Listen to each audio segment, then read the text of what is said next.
Hello, my name is Jacob Lutz and I am from Grand Haven High School, Troop 4866, and this is my sound design unit on The Phantom of the Opera by Loyd. The plot of the show revolves around an individual called the Phantom who inhabits an opera house in Europe in the early 1900s, and his plot's to raise a young actress from nothing to famehood because he really, really likes her, and he will do absolutely everything he has to get his way. As far as microphones go, we're using Sennheiser body packs, which are very good, very well tested through many professionals. And for the pit, there are 3 ways to mic them.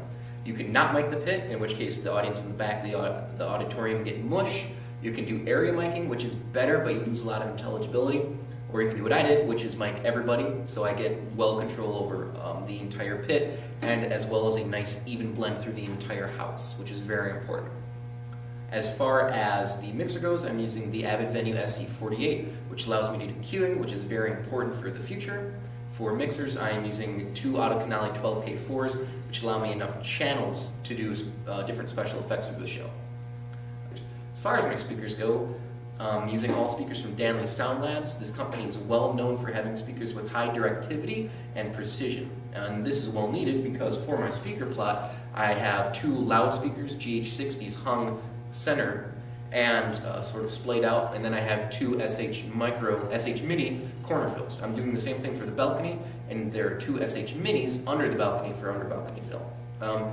Usually this is not the best way to lay out your speakers because you might have comb filtering issues between the ends of your corner fills and the sides of your main loudspeakers, but with these speakers specifically, I can get a nice even blend without having to worry about it. As far as special effects go for the show, there are 2 sound effects. The first is a music box playing a specific song. This is well known in Phantom of the Opera, and many times the pianist will actually play it. In my version of the show, I have it as a sound effect because it limits variables and also allows it to be way more period correct. The same is true for a gunshot, which is from a period correct early 1900s rifle. As far as other special effects go, there is the organ music, which is obviously very iconic to this show specifically. And instead of having it go through the main pit mix like everything else, I instead have it coming only from the corner fills. And this is to give the audience a different feeling. It's supposed to be able to be distinguishable from the pit mix. It gives them that feeling of overbearing, something overbearing on them. The fact that there's rising action and it sucks them into the production. It's like going to church, and when you're at church, the organ music isn't around you, it's above you, it's coming down on you. And I sort of want to give the audience that specific bone-tingling feeling. I also use sort of the same effect with the Phantom's voice. During the first act specifically, the Phantom's voice is only going through the corner fills whenever he's off stage, which happens a lot. And this is to sort of give him a more mystical being individual approach.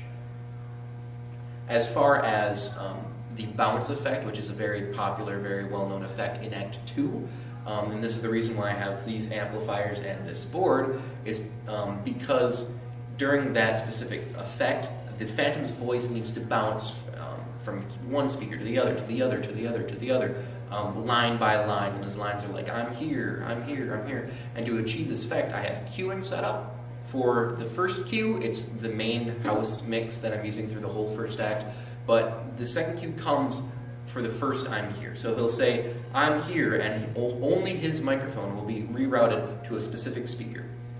I'm here, next cue, to the next speaker. So on, so forth, so on, so forth, until his little bounce effect is done, and then I'll go back into Q1 for the main house effect. This is a very easy way to achieve the bounce effect, and it's a lot easier than more complicated wiring systems or a different type of board/amplifier style. And I feel that it achieves this goal very, very well.